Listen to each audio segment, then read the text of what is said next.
शिरडी साईं के दरबार से कोई खाली हाथ वापस नहीं गया। साईं ने हर एक की मुराद पूरी कर दी। आज साईं के समाधिस्थ हो चुके हैं, फिर भी वह भक्तों की मन्नतें पूरी कर देते हैं। इस बात का अनुभव हमें सुषमा वसंत बदे इनके अनुभव से आ जाता है। वो कहते हैं, हमारे घर पर श्री खेड़ेकर मेरे पोती तथा सोसाइटी के बच्चों को चित्रकला सिखाने आते हैं। उनकी दादी और पिताजी हमेशा ही बीमार रहते थे।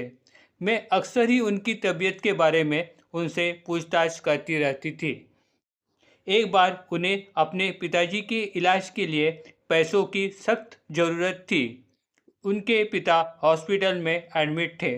मैंने दूसरे ही दिन उन्हें बैंक से पैसे निकालकर देने का वादा किया, लेकिन काम के व्यस्तता की वजह से मैं बैंक से पैसा निकालना भूल गई। शाम को जब श्री खेड़ेकर बच्चों को सिखाने आए, तभी मेरे पास पैसे नहीं थे। अब सर से क्या कहे, ये सोचकर मैं बेचैन हो गई। मैं एक साईं मंदिर के ट्रस्ट से जुड़ी हूँ। वहाँ अक्सर साईं सच्चरित्र ग्रंथ का पारायण होते ही रहता है। इस चालू पारायण के दरमियान पोथी के आगे तथा साईं प्रतिमा के आगे दान स्वरूप भक्तों ने जो रुपए अर्पित किए थे, वो मेरे पास जमा स्वरूप में थे। उसमें से मैंने 3000 रुपये निकाल कर सर को दे दिए। मैंने उनसे कहा, सर, यह पैसे साईं बाबा को पोथी के आगे जमा हुई रकम है। इस वजह से आपके पिताजी को बाबा की कृपा से तुरंत आराम हो जाएगा। मैं कल ही बैंक में जाकर वहाँ से पैसे निकालकर उसमें जमा कर दूंगी। आपको जैसे जमेगा वैसे आप मुझे पैसे वापस करना।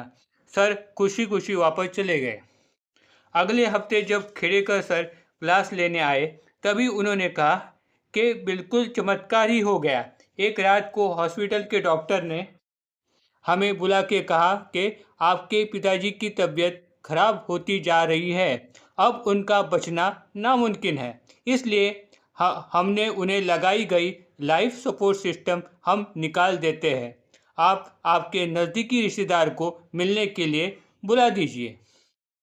हमारी आंखों के सामने पिताजी की तबीयत खराब होती जा रही थी, इसलिए हमने भी मन की तैयारी कर ली और रात को रिश्तेदारों की सम्मति अनुसार पिताजी को लगाई गई लाइफ सपोर्ट सिस्टम निकाल दी गई।